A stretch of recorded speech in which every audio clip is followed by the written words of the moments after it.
Hello, hello, welcome. This is going to be a new moon in Virgo reading. I believe the new moon is happening around it depends on where you are, but for me, West Coast time, it's happening early tomorrow morning. So we're pulling it now. And there's no structure to this reading per se, which is ironic because Virgo loves structure.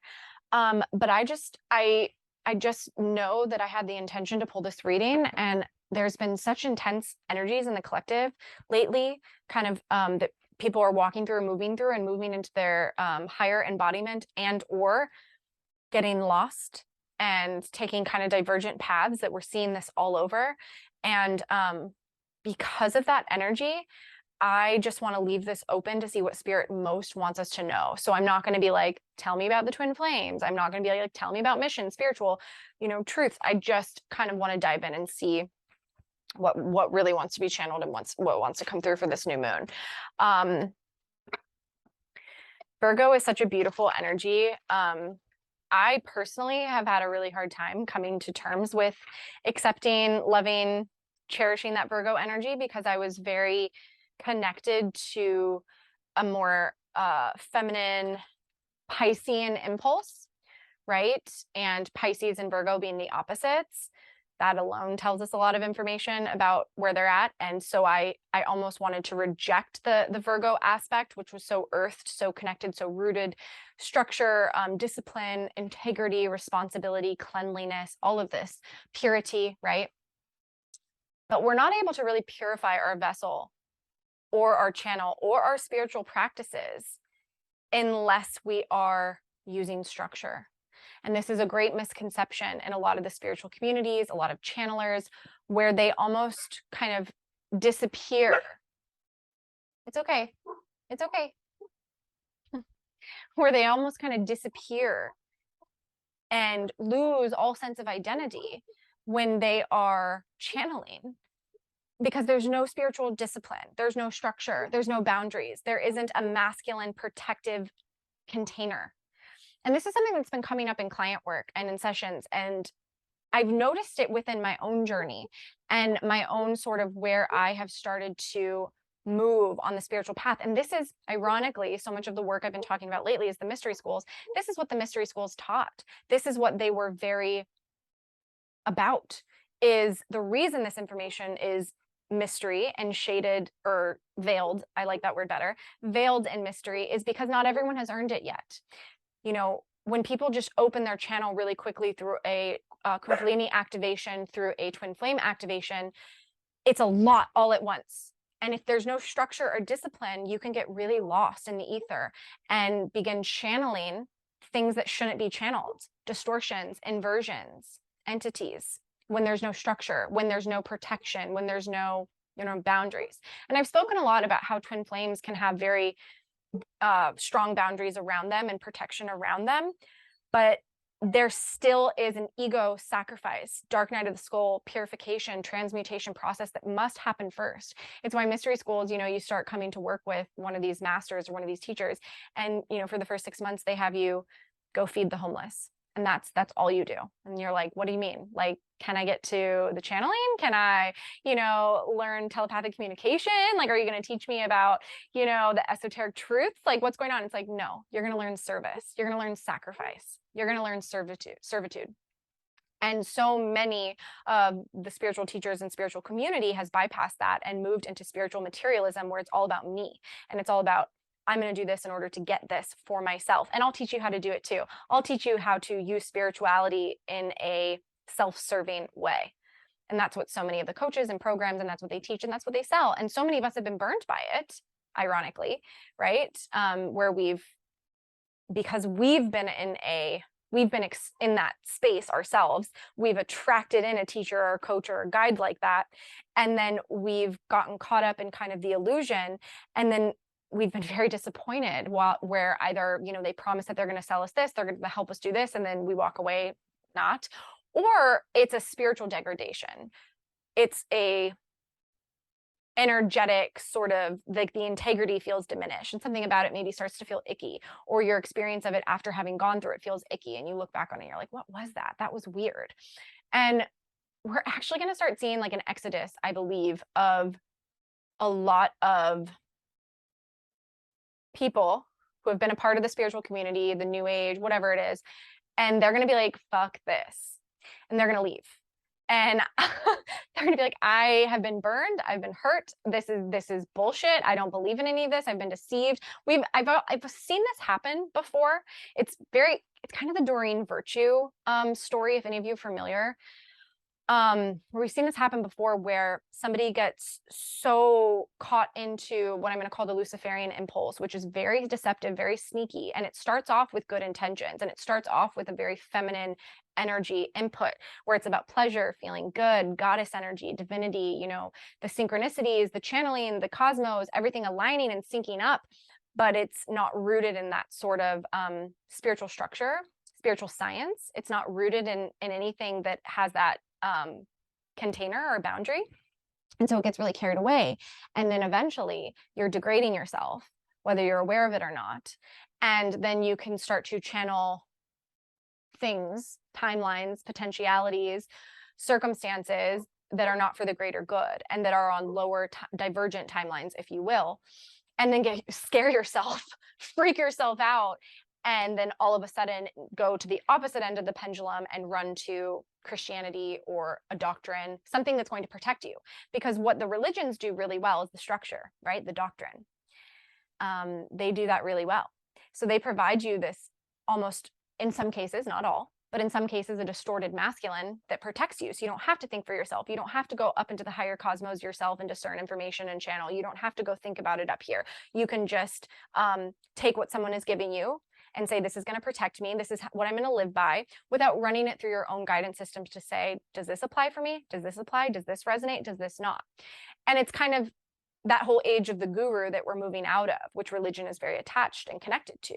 It's exalting someone above us to be our go-between to God, right? The priest. You know, the priest will talk to God for you. You don't have to. So you won't get caught up in distorted timelines or dark energy. You won't get lost in it. I'll do it for you because I've gone through the training and the indoctrination. And, you know, on the most exalted plane, the priests that have done their hermit spiritual due diligence and work and have purged and purified their ego, and they have gone through transmutation and alchemy. So then therefore they're able to do it. And that was a very necessary point in the timeline for humanity and our evolution. We needed to be in that space because, you know, when we were for survival, and it was a lot harder to just survive and to get food on the table and to, you know, exist, we didn't have the time to expand our consciousness and go into these higher realms and work with God. So priests had this very, you know, and you know, intuitives and people like that, the medicine women, they had a very necessary part in the collective, where the collective was going to provide for them, get their needs met so they could survive and they could eat, but they could spend all their time in these higher realms to be in service to the rest of the collective, to give them, here's what I gathered, here's what I channeled. And so it was a very synchronous, balanced, harmonized relationship in that sense. We're moving out of that because of society, you know, the age that we're in, the technological age, the industrial age. Like, we have the time, each and every one of us, to go and do this, whether we tell ourselves we do or not. We all have the ability to attune for ourselves and to channel for ourselves. But there is a structure. There is discipline that's necessary. And this is what the mystery schools were very afraid of. The ones that wanted to protect the wisdom and the tradition, they didn't want to release it to the culture because they were afraid of what might happen, what people might do with it if they skipped to the end of the chapter because it was the sexy part, right? If they really wanted to go and channel and they were like, let me go do this, that's the sexy part, that's the fun part, but they didn't have a basis. And so they started to literally disappear into the ether. When you start to do that, you literally do disappear. You don't even exist anymore. You're just gone. And that's where you leave yourself very vulnerable to takeover without even realizing it. Because if you're not gone and you don't have those tools and those structures and the masculine impulse to discern, then where are you? So this is something, especially if you're a divine feminine, that you've touched on and is probably familiar to in some aspect. And what I've seen when I tap into the Akashic records of some of the collective, the twin flame collective right now, is a lot of the feminines that are embodied in the divine feminine principle right now have really been in the masculine principle for many incarnations. And so their inclination to give and their inclination to serve and to be on mission and on purpose and kind of like warrior energy out in the collective and to speak is very strong. And they are very connected to, let's call it like initiation. I can't find a better word for control. I really don't want to use control, but really, you know, being in like a structured way, right? They're in this structured way. And so when they incarnate in this life in the divine feminine, it's all new, like relearning and learning how to touch into the higher realms and how to be more ethereal and, you know, move into spirituality and move into their faith and their inner knowing without the logical sort of proof in front of them. But the pendulum can be really far one way. So it like swings one way and then moves into the other, right? So we can kind of get stuck in one. And if we don't remember to draw upon our ancient wisdom, that we don't remember what we learned in past lives, what we learned about ourselves and our impulses, we can actually get really stuck on that evolutionary wheel, which can then later entrap us in the eighth sphere and all kinds of darkness that we don't even want to get into here. But our soul is moving us. And it's not that we forget everything that we learned, but we do go through the incarnation veil of forgetting. And so we do have to reclaim those parts of ourselves in order to hold structure and balance to everything we're learning now as a divine feminine. And I can speak similar for the masculine collective, where they were more used to receiving in past lives as feminines. They were more used to sitting there on their kind of throne and having people come to them, and pleasure and feeling good and, you know, exaltation and admiration and kind of being sort of that like goddess type energy. Also, not really having much structure around decision making, people pleasing, having a hard time saying no, having a hard time standing in their power, speaking their truth, even if other people don't agree, even if it's going to rock some feathers if they say, no, I disagree, or this is how I really feel. That was harder for them, right? Because they were coming from that impulse. And so now they're learning how to give. They're learning how to fearlessly feel again, which is something that they've already learned, but they may have forgotten along the way of this incarnation and this path and density. And so they're having to reclaim and remember those parts of themselves that they're actually very wise about. And they've been masters in past lives of their emotion, of the intuition of the Pisces. You know, it reminds me of somebody who has the placements of North Node Virgo, South Node Pisces. That's very much the divine masculine impulse and path, right? Where they're moving towards merging and unifying them. And then the feminine, similar, right? So as we know with these readings, I have every intention of being like, let's do some cards. And then spirit just starts like speaking through me. And so much of this is like really present in the collective right now. And I've been working with people one-on-one in a lot of these themes. And so it's very much on the heart, but spirit wanted this to come through. So, but we are going to pull some cards. So finding structure in your life right now feels very appropriate to this new moon, and being able to earth things that may have felt ethereal, being able to ground things and find balance in things that felt etheric. It's like being able, like if you're going to be a channeler and you're going to move and live in the higher realms, that's fine. But are you embodied an equal amount of time that you're disembodied, that you're up in a higher realm? Do you ground in your body through breath work, through exercise, through movement, through earthing, putting your feet on the soil? Do you go out into nature? Do you cook food for yourself? Do you put your hands in the soil? How are you earthing yourself just as equally as you are living up in the cosmos? And on the other end of that spectrum, are you too earthed? Are you too materially focused? Are you too, you know, desiring earthly possession or earthly comforts, and you're not ever taking the time to check in with your inner self or the higher realms or your guides or whatever you call it, your higher self, the ethereal, the unseen worlds? Are you spending any time in the unseen worlds, or are you so focused on what I can see, what I can prove, what's right in front of me? We all fall on this spectrum in different places at one time or another. Sometimes we, again, that pendulum, sometimes we swing really far to this extreme to learn it and embody it, and then we have to kind of balance and equal ourselves out, right? Sometimes feminines, we can get so strong in providing for ourselves and being independent, like badass, sovereign, you know, doing the work, that we forget that we do need people. Like we do need, you know, romance or love or support. You know, maybe even if we can do it all ourselves, do we want to? Same for masculines, right? Okay. Big energy right now. Big energy right now. Lots of things moving. I do feel this new moon to be really powerful. I know some of you in the Patreon were commenting on that recently. Like you could feel this, we're getting downloads around this new moon being really intense. And boy, do I agree with you. It was like a sleeper moon. I wasn't feeling it. I just knew I wanted to do this reading, but I wasn't really feeling this new moon. And then all of a sudden it kind of hit me in the past day or two. One of the other things that's really interesting about this new moon is I don't feel it's a new moon to manifest new ideas. It's not a new moon to bring in like, I'm manifesting this, I want to call this in and it's a brand new thing.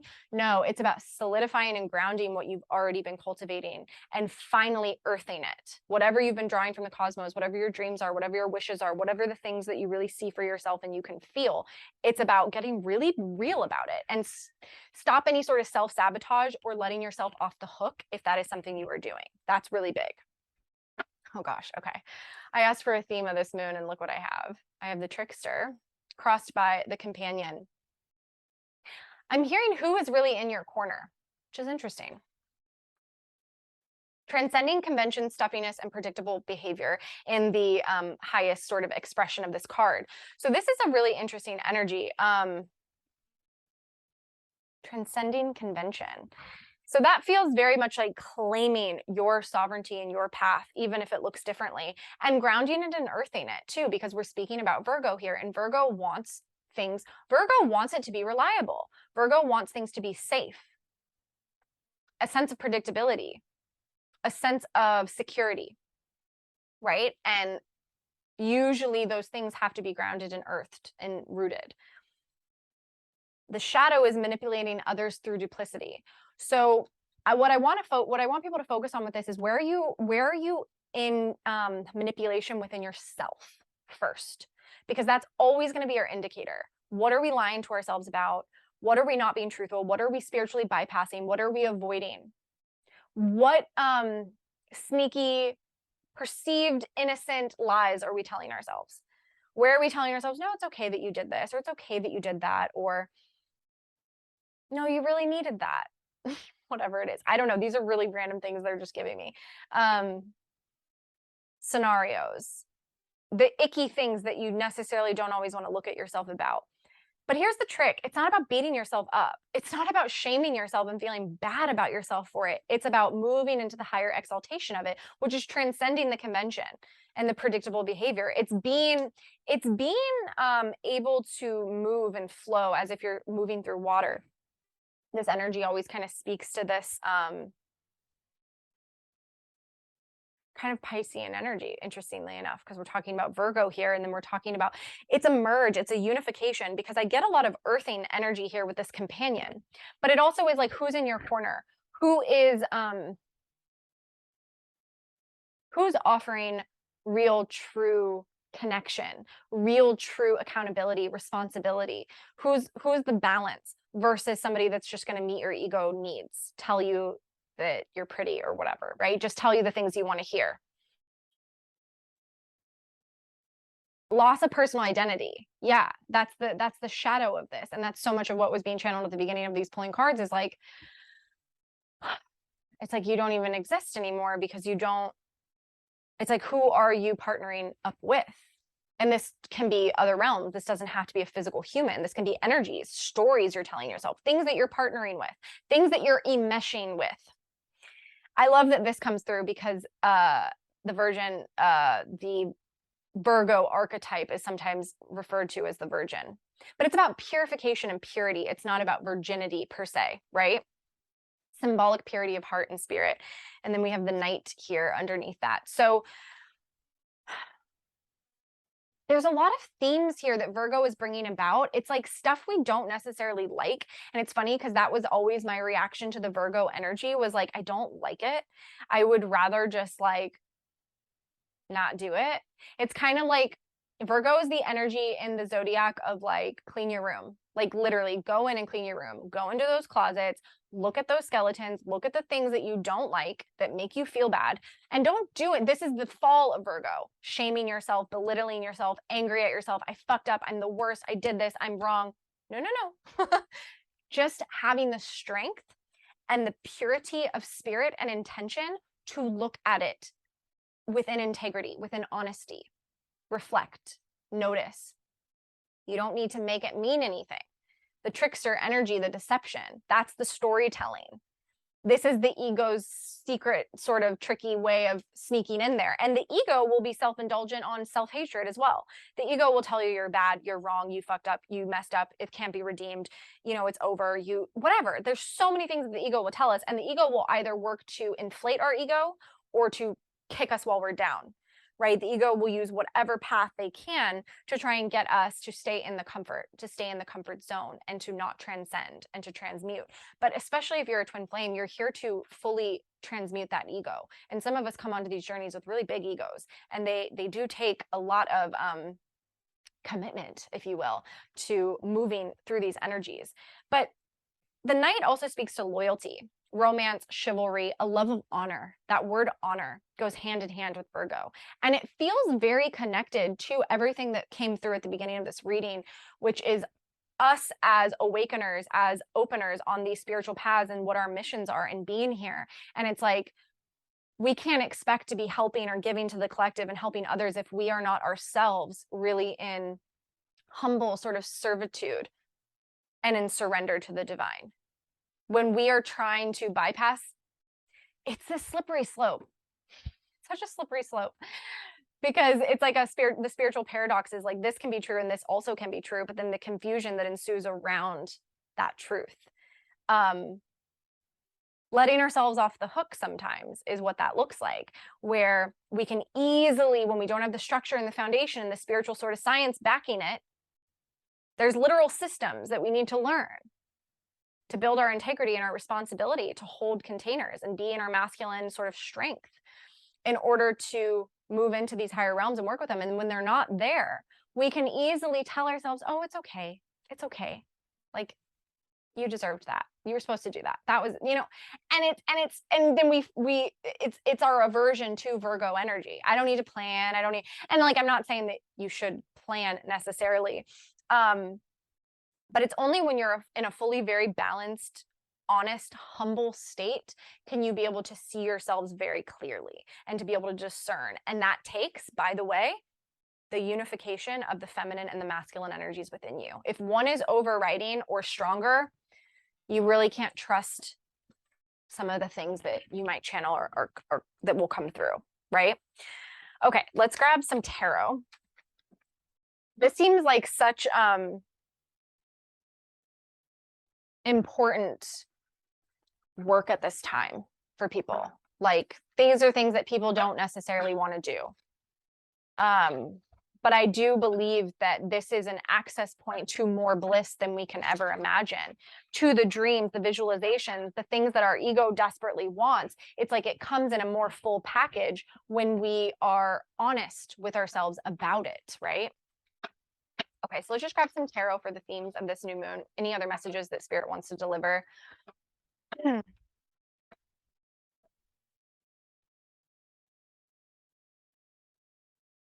whoever's tuning in here in this collective. Oh, 9 of Wands. Yeah. Crossed by the 4 of Cups. Again, it's, you know what I heard? It's time to get real. You got to get real. Got to get real with yourself. You got to get real with others. You got to get real with what you want. The 4 of Cups is about a fear of rejection, abandonment, kind of being stuck at an impasse emotionally and not being able to move forward because there's so much energy being put into, well, what if it doesn't work out? Or what if I have that wrong? Or what if I can't trust myself? And that's like such an uncomfortable place to be. But the thing is we have to be able to recognize when we're doing that to ourselves, when we're sabotaging ourselves and putting ourselves in that frequency. And that's what the 9 of Wands is all about, spiritual resilience. It's the work, it's the integrity, it's the responsibility. And I also am being guided to share here, you can't do this work alone. You cannot. And I do think divine masculines in general try to do this alone. And then when they do try and talk to people, they talk to people that are so not even close to on their level on any of this, and may think they are, like they may be an ego and think, oh yeah, I'm a spiritual person, and they're not. And they feed a lot of distortion, which only contributes to the confusion for the divine masculines. And the reason I say divine masculines is feminines tend to get more support. They come onto YouTube, they learn about twin flames, they learn about spiritual journeys, they go and get a reading, you know, they go and get coaching. They're just, there's this desire, which I believe comes from that past life impulse as the masculine, to fix it, to figure it out, to get it right, to learn, to understand, to be analytical, to, you know, to get to the bottom of it. So some of that has to be healed, of course, along the path. But at the same time, there's this like very initiatory energy, and there's less shame around getting help for the feminine energy. There is less of the societal conditioning around being like, yeah, I'm a twin flame, or I'm going to try reading, or I'm going to try learning about this, or I'm going to try this and just see what happens, right? Whereas the masculines kind of keep it all hidden, and there's just something about this energy where having a neutral mirror or somebody that really, really understands you and can embody and feel you on an energetic level is going to help move you through this. And that ironically might be some of the initiation sort of energy that you're being asked to move through, any of you, right? Feminine or masculine. It's like we resist what we need sometimes, but what we resist persists. It doesn't leave us, it won't leave us alone. Yeah. And there is like decided blindness. I don't think that's the phrase. Something about blindness, but it's like by choice, like choosing blindness at times on this journey because it feels easier. At least that's what the ego tells us. But when we do learn that the ego is gonna, when we do decide that blindness, it just creates more and more pressure, mounting and pain and discomfort. And it's not until the pressure is released, you know, you think about like, that's like science, like a scientific principle of like, it has to be released. Like that pressure that builds has to be released. Okay. What else? I'm just going to ask for a few more messages from this deck. Oh, that's interesting. So much about relationships is coming through, and a lot about deception here. Okay. I'm getting the Nine of Pentacles in reverse. So yes, this can speak to freedom and sovereignty and trusting yourself and moving into your own personal power center and strength. But there is a lot of, because it's, wow, what an interesting message. This is kind of for the twin flames, but there's this fear of like, is it too late? There's this fear here of like, is it too late? And not knowing if somebody is available or not, because the reverse of the Nine of Pentacles sometimes can speak to being in a relationship. But then there's this Queen of Swords crossing it. So it's this, what's needed in this is a detachment from outcome and just a following and embodying the truth at all costs and moving towards that, following the intuition at all costs with the High Priestess here. And this Seven of Swords is that deception. And it doesn't even matter because this is your path. If this is what you're being moved towards, and I get that this message may not apply to everybody, and I will try and channel the multi-dimensional layers to it in just a moment.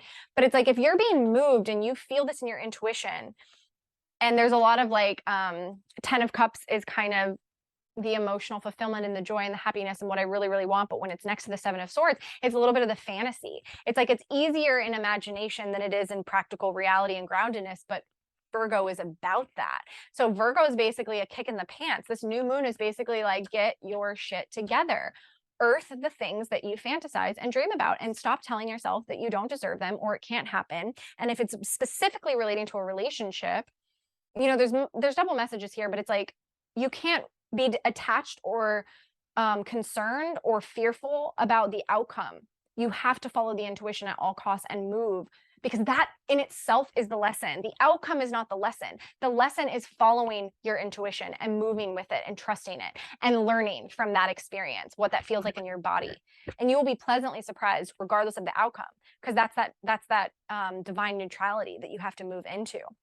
And for some of you, this is speaking strictly to sovereignty. This is strict independence. right? Who you truly are, claiming that, being that, not cutting yourself off from your truth because of the company that you're around in any way. And for some of you, this is learned helplessness as well, because it speaks to abundance. It's the saboteur within us where we can't meet our own needs. Therefore, we need somebody else to like do it. And yeah, I'm getting so much is tied up in these energetics because it's earth realm. So the abundance, money, providing for yourself is here, you know, sexuality is here, all this stuff is here in this energy. But so it's this feeling of like, in order to be worthy or to have this or to do this or to follow my intuition, then I have to have this. That's not how it works. It's the opposite, right? I don't really like this, but I'm going to use it because I know people are familiar with it, but it's be, do, have. It's not do, have, be. So essentially what we're saying there is it's the internal world. It's the 10 of cups. It's what is my desire. It's the higher cosmic realm, the feminine informing the masculine here and saying, yes, I'm moving towards this. This is true for me. And then having the action form from that, having the clarity form from that and moving into that. And I think our whole world is in distortion on that and has gone backwards on that, where we do it the opposite way. And there's like a lot of healing that we could collectively do. And guess what? As we heal, those of us on these journeys and that we're on this, as we heal, we inspire others to as well. And I just happened to see at the bottom of my deck, I have the star, all about that beautiful cosmic sort of healing. Okay, I'm going to grab one more card to find out just last looks, last messages. What do you want us to know here?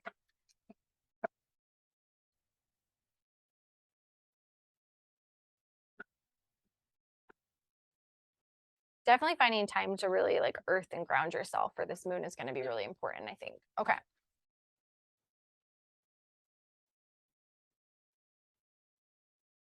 What do you want us to know?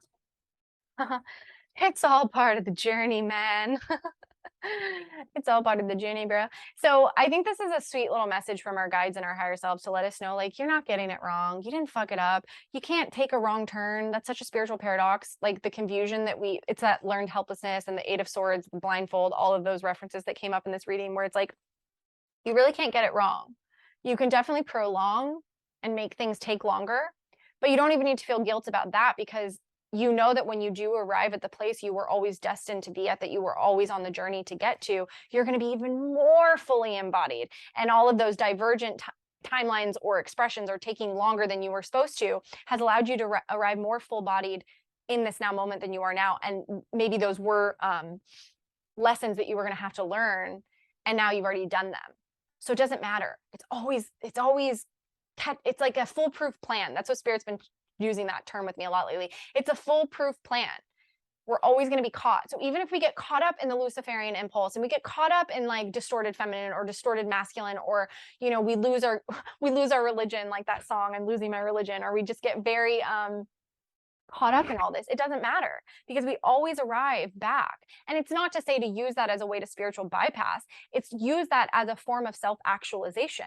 Use that as a way to move further and further into our wholeness and our sovereignty. We use that as our tools. That is our guidepost. It shows us where we're at and where we need to get to. And as long as we are working with a humility and an intention of service to ourselves, to God, to the collective, we're gonna always find balance. We're gonna be overcorrecting sometimes, the pendulum, right? But we're always gonna be able to come back. The thinking woman. So I just realized that the camera cut off and I was at the last message, and I know that would be so annoying if I just posted it without completing it. So I'm coming back on, and it was the thinking woman. And the message was basically, do not overthink your journey. Do not overthink how far you've come and what you're doing. And this is not masculine or feminine. This is everybody. We all get very stuck in the shame and blame and entrapment of our head at times. Okay. You know, they have the third eye activation here. You know where you're going. You know, you have a deep, innate inner trust and knowing in this journey in yourself. And this Virgo energy, which I'm getting here with the strategy and like the grounding of this really higher esoteric spiritual agape type love, can get very confusing at times. Deceit, yeah, but you know. So let yourself off the hook, pull yourself out of the head. The head is a beautiful tool, but it's not your friend when you're trying to decipher spiritual principles, spiritual journeys, and understanding things logically. It just doesn't work that way. Okay. That was it. So I just popped on to record this end there.